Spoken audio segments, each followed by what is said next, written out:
This program is for informational and educational purposes only. This program is not a solicitation or recommendation for any investment or security. Investments or securities mentioned in this show may or may not be owned by NEPSIS Advisor Services. NEPSIS Advisor Services is an SEC-registered investment advisor.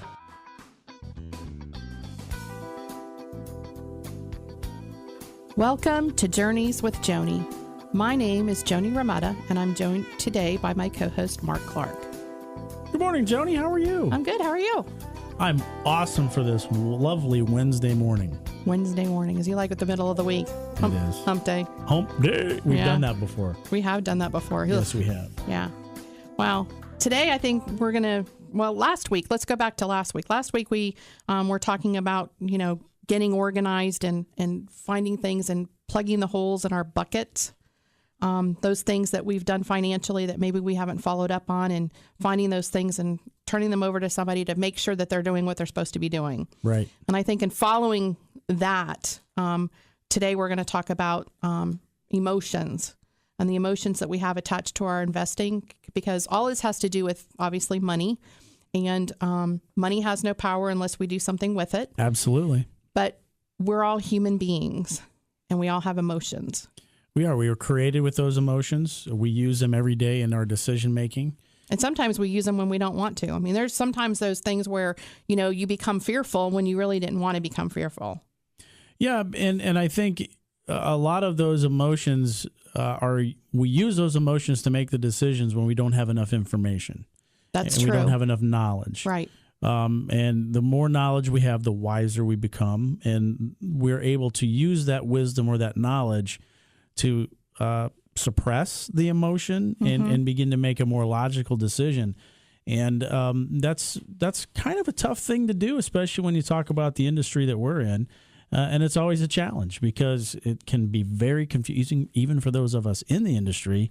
It can be very confusing from time to time, especially when you're talking about some things that do have the ability to be confusing. Right. Have I confused everybody now? Yeah, I was probably really confused because I'm sitting here scratching my head going, what did he just say? Sounded really good, though. Well, that's where you make when you're confused, the emotions kick in, and you probably are not making the best decision. And I've had people tell me, if you're making this decision out of emotion, you probably want to go sleep on it and come back the next day. Absolutely. When you're... And big decisions you need to do that with, too. Yeah, like when you're in the Ferrari dealer and you're standing there going, I need this. You have not been in a Ferrari dealership. No, I haven't. Okay. Well, I have, but not with, Not with the intent. No. Well, I had an intent, but I knew the reality was so far away from the intent that even my wife knew she wasn't in trouble. But, we've talked about the fact that we do financial planning, and, people don't like the B word, the budget word, but, right. We don't look at it as budgeting. We look at it as a spending plan. Right. And I've had several conversations recently with a couple of clients that, tend to spend a little bit more and don't realize that they're spending it. It's not that they're aware that they're spending it because they're spending it on, this credit card or that credit card. Well, right. Then the credit card bill comes in and it clears out of their cash. And all of a sudden we're like, well, now you're down in cash. And what happened to that? And it's like, oh, I didn't realize kind of thing. So, if you don't have a plan and you don't know what your spending is and you haven't quantified that stuff, then, if you're not careful, you're going to wake up one day and go, ooh, what happened? Well, yeah, those are the emotional decisions. And they are emotional decisions. And most of those spending things that those people did were 100% emotion. They weren't something that they needed. It wasn't something that they had to do then, but they did it anyway.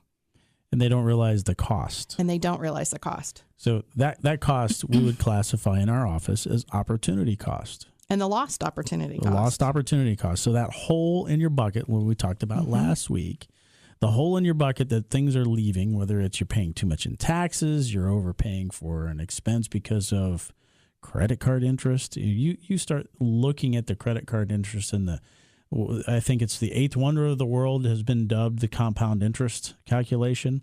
And when some of those credit cards are crazy numbers. Oh, they are. When you look at what it's doing to you, we also joked last week about money having wings on it. You look at their dollar bill, it's got an eagle on it. It'll fly away. It'll fly. The credit card company wants your money, and they are making, think about how many of a certain, I won't mention the name of the credit card company, but think of how many commercials you see in the, what's in your wallet.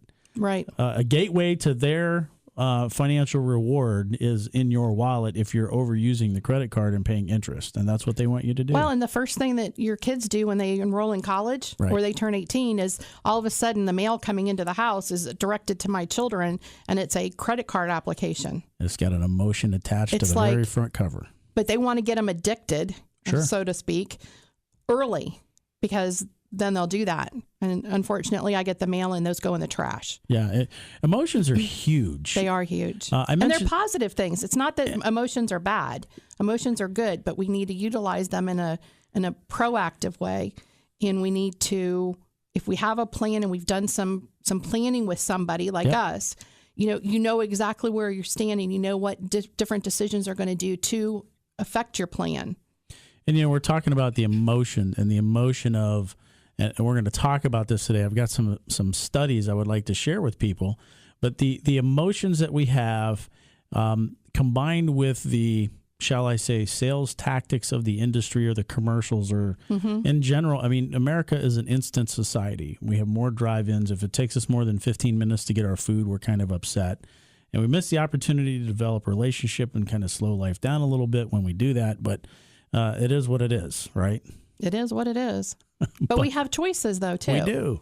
You don't have to go through the drive-through. You can choose to cook dinner or pick it up and take it home and eat at the dinner table. Probably save a little money. Well, plug a hole in that bucket. There's a hole. I mean, all this stuff. Isn't it interesting how we pick a topic that we want to talk about, and the next thing you know, it grows. It grows, and it's got little roots that go out to 15 other different things. So you bring it all back in. It has to do with knowing what you have, knowing its purpose, knowing where it is, controlling all that kind of stuff, so that when all these outside things come into us, we can actually react appropriately for our families. I got to hear a football. I'll leave the name off, but this is a well-decorated football quarterback for a team out in Northern California, and he spoke about getting back to the basics when the emotion of last year of winning the Super Bowl and doing good things overtook them. The coach had the ability to take them back to the basics and begin to remove the emotion. So I know we're up against a break, and when we come back, let's talk about those emotions and how they affect the decisions that we make that will affect us over a long period of time if we leave that emotion in. But how can we reverse that, take the emotion out, and use wisdom to make those decisions and have it positively affect us over a long period of time? Very interesting.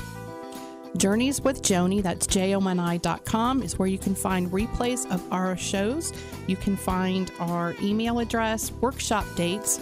We are available at 941-361-1484 or journeyswithjoni.com, 6230 University Parkway, Suite 305. Journeys with Joni. We'll be right back. Do you know what you own and why you own it? Join us for our next workshop to learn about investing with clarity by calling 941-361-1484 to reserve your seat today. Joni and Mark look forward to discussing the philosophy, strategy, flexibility, and transparency, the 4 pillars of investing, with NEPSIS Advisor Services. Call today, 941-361-1484.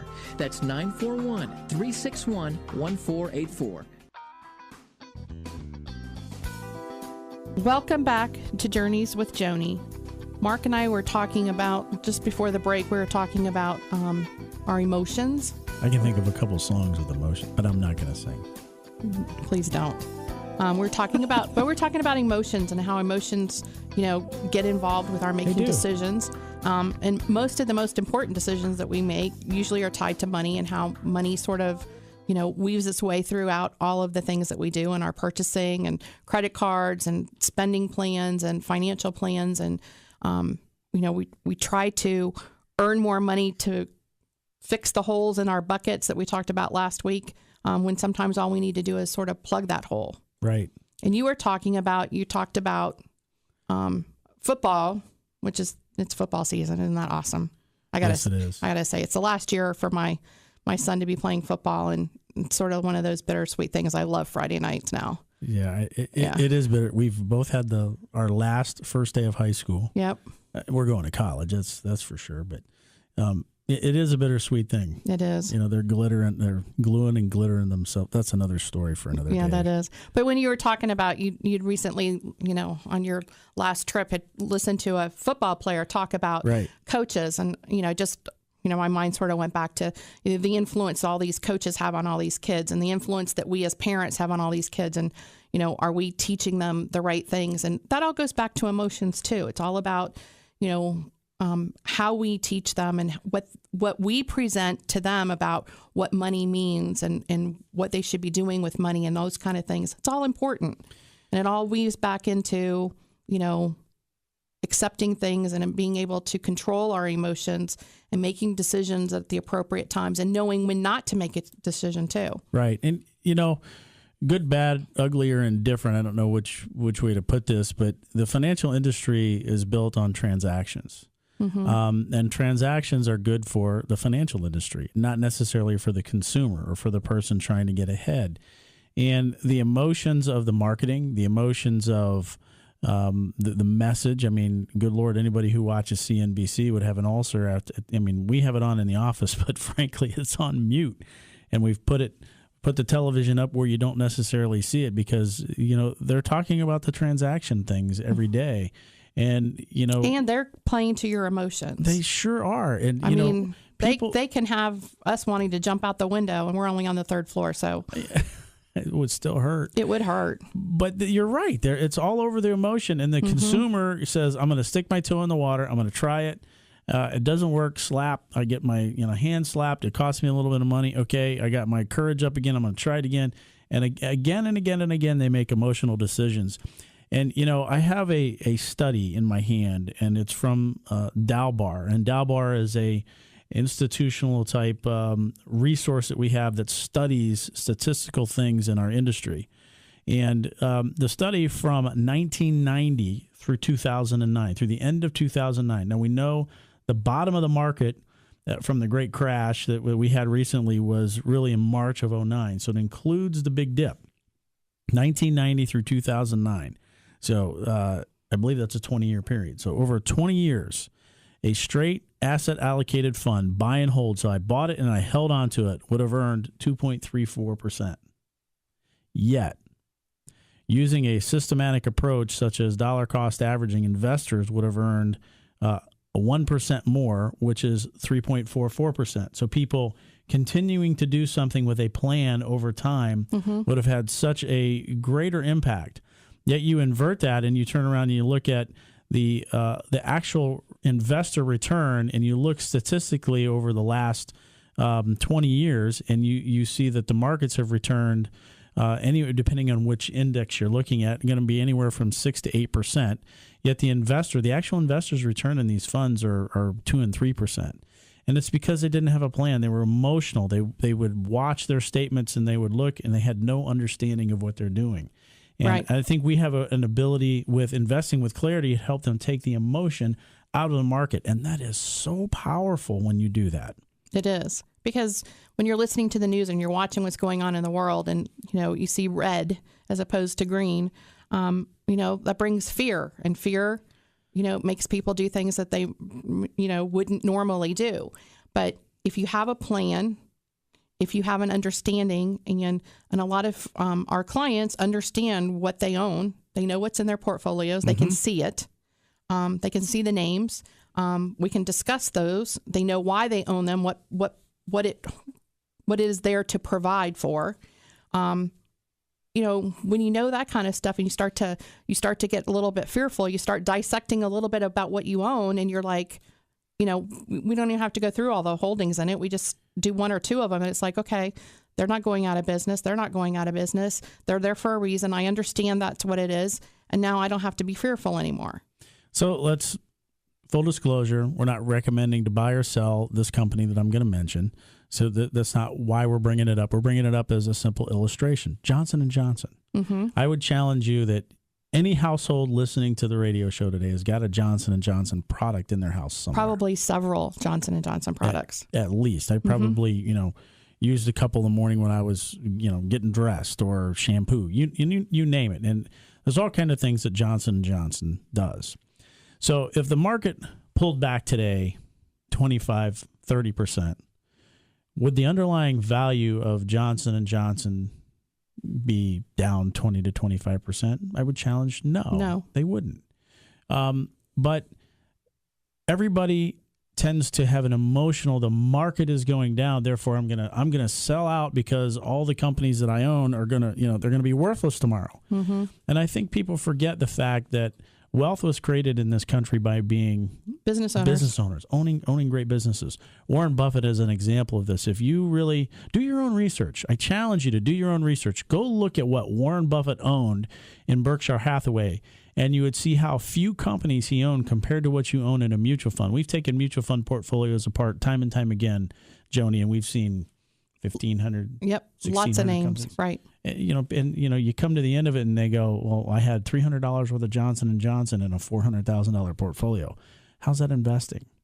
Know what you own, why you own it. And that begins to put the logic and the wisdom into the understanding and takes the emotion out of it. And I know we're up against a break. We can go deeper into this in the last segment of the show, but this is so important when people understand not only what they're doing, but why they're doing it in their portfolio. It's really enlightening for folks.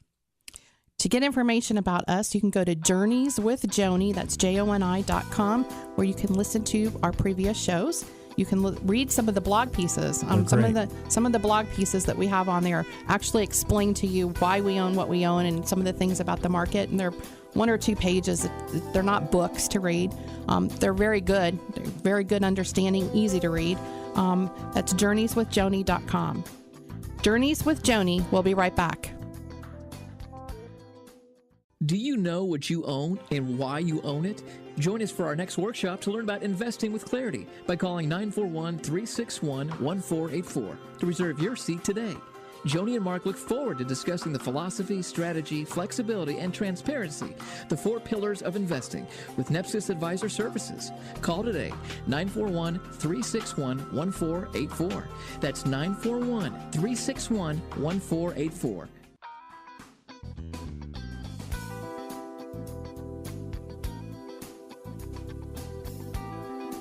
Welcome back to Journeys with Joni. Just before the break, Mark, you and I were talking about emotions and investing and knowing what you own. We specifically were talking about Johnson & Johnson. Right. We all have their products in our house. So we all know that they're going to be around probably for a while because we all still need those products, whether the market's doing well or not well. Right, exactly. I would agree with that. And then we were also talking about Warren Buffett. Warren's been on TV a little bit lately. Yeah, this was great. I kind of forgot that. If you could probably see the blank look on my face. This was a great interview. In fact, I went and found it. I looked it up on the internet, and I pulled the CNBC clip. Let me set it up for you very quickly. There's a young man. I don't know where he was from, but he went through the Make-A-Wish Foundation. He's a sick young man. He's graduating high school this year. He's got, unfortunately, some, I think, leukemia or some kind of cancer. And his goal and his wish for the Make-A-Wish Foundation was he wanted to be an investment banker. And he got an opportunity to hang with Goldman Sachs. CNBC took him, and he was, a celebrity of CNBC for the day. What an opportunity. They ended the young man's morning with a call from Warren Buffett. That would rock somebody's world, wouldn't it? Yeah, and it was the day in August that we had the first pullback. We had 6-8 days in a row where it was rocky and ugly, but it was the first day of that pullback. And the young man asked Mr. Buffett, "Well, what do you own in your portfolio?" And Mr. Buffett laughed and he goes, "We own some great businesses." Notice he said businesses. We own some great businesses in our portfolio, and in fact, the businesses, if you like the businesses in your portfolio yesterday, you should love them today because they're on sale. So just because the market was pulling back, what Mr. Buffett was saying was the emotion, we're talking about that today, the emotion of the market was making the numbers red. And, unless you sold your companies on sale, you didn't lose any money. That's a great time to be buying. And I think the conflict of our brains between emotion and logic, we don't like red numbers, we don't like... if we were talking about Johnson & Johnson, but if Johnson & Johnson is cheaper on Tuesday than it was on Monday, everybody goes, oh, that's a bad thing. I want to buy things and only have it go up. That's not the way the world works. Yeah, that's not reality. No, it's not. We want to own them for the long term. We want to give those stocks that pay dividends an opportunity to pay dividends. We have stocks in our portfolio that do that. You can elect to have the dividends in stock shares or cash. And, you know, we have a logical process that we use in our investment portfolios. It's called our philosophy and strategy. We've got a great video on our website. If you go to NEPSIScapital.com and you look at the very top, there's Keys to Investing. There's a menu bar at the top, Keys to Investing. You click on that, you can watch the video. I also know, Joni, you have that video linked on your journeyswithjoni.com website. Mm-hmm. So this is a great tool. It's only a 12-minute video, and it really lets you peel back the onion. And if you're one of those folks that have been emotionally chasing returns and emotionally saying, you know, why can't I get ahead? You should come see us. We'll peel the onion back for you. It's a lot of fun. Well, and we talked about, too, you know, when you look at Warren Buffett's portfolio, it's not an infinite. I mean, it's a finite number of companies. Right. It's not infinite. It's not 1,200 names. Right. And how important that is for our clients also is that, you know, we can do those portfolio reviews. If you own a whole bunch of mutual funds and you want to know exactly what you own, we can do that breakdown for you. Yeah, I'm not going to give an exact number because I can't remember, but it's less than 10 companies, less than 10 stocks made up more than 75% of Mr. Buffett's Berkshire Hathaway portfolio, and nobody really realized that. That's a very concentrated portfolio. But you turn around and you ask people, would you like your money invested with Mr. Buffett? Of course, they'd love to be able to buy Berkshire Hathaway back, 20 years ago. Right, exactly. And, the funny thing is 50% of the time on a year-over-year basis, he was down less than the market. So those who chase returns, man, wouldn't you be upset if you sold Berkshire Hathaway in one of those down years and thought Warren Buffett lost his mind and didn't know what he was doing, only then to, come full circle and say, wow, I messed up. I emotionally made a decision that was bad for me. And, that's part of the process. It's about, getting a philosophy and strategy and deploying it, taking that emotion out of it. And it's also about getting a coach. We've talked about that on a lot of shows. Yes. About, looking at your financial advisor, us, as your coach. You come in, you talk to us, you tell us what you want to do. What's your game plan? What do you want it to look like? You want to play 4 quarters of a game and, you want to win at the end. Well, when you win, how much do you want to win by? Right. Let's help you put that on paper. Let's get something going, put some kind of a plan in place. And then when you have these fearful moments, when you have these days that you unfortunately turn on CNBC and they scare you to death. You pick up the phone and you call us and you're like, okay, now I'm scared. Now what? And we can talk you through that. I mean, Right. You're not making decisions based on that fear because we have the plan. We can talk about that plan. I referenced this again, this quarterback that I got an opportunity to chat with, talked about that emotion of wanting to get back to the Super Bowl. And when everything was going, crazy and things were falling apart, the coach said, let's go back to the basics. Let's go tackle. Let's go do the little things. The other guy I got to hear speak at this conference a few weeks ago was a Blue Angel pilot. And you think about these Blue Angels and how they used to fly 18 inches wingtip to wingtip. Right. And one of the comments that he talked about was being calm, rehearsal, doing the little things over and over and over again, which allowed them to be so precise in what they took all of the emotion out of the process. Right. So you think about removing all the emotion, doing what? Mach 1, Mach 2, flying 18 inches apart from your buddy. This is crazy. That makes investing look like it's easy, huh? It really does, but you got to take the emotion out of it. And we love doing this, and it's a lot of fun. Well, and I've read books about John Wooden. He was a basketball coach. And, he started out every year back at basics. I mean, back to the point where one of my sons did a book report on him on how to put on socks and how to put them on right so that they didn't get blisters on their feet. I mean, it's back to the basics. Yeah, but the emotion of our industry, and especially the internet, have helped people think they can do their own brain surgery and have it be instantaneous. I'm only going to buy things that go up. Yeah, and unfortunately, that's not how reality works. No, it's not. So come in, let us peel back the onion on the portfolio. Sit down and talk to us. Learn about our philosophy and strategy. And in order for us to do that, we have the ability to people come in and sit down and just chat with us, no obligation. So how do they find us, Joni? You can find us at www.journeyswithjoni.com. That's Joni. We're located at 6230 University Parkway, which is University and I-75 near the new mall coming in next month. Oh, my goodness. Yeah, here we go. Here goes traffic. We're in Suite 305. You can call us at 941-361-1484. If you missed any portion of this show or any other show, you can go to journeyswithjoni.com for a replay of all of our shows, workshop dates, send us an email, and read our quarterly updates. Journeys with Joni will be back next week. Until then, thanks for listening. This program is for informational and educational purposes only. This program is not a solicitation or recommendation for any investment or security. Investments or securities mentioned in this show may or may not be owned by NEPSIS Advisor Services. NEPSIS Advisor Services is an SEC-registered investment advisor.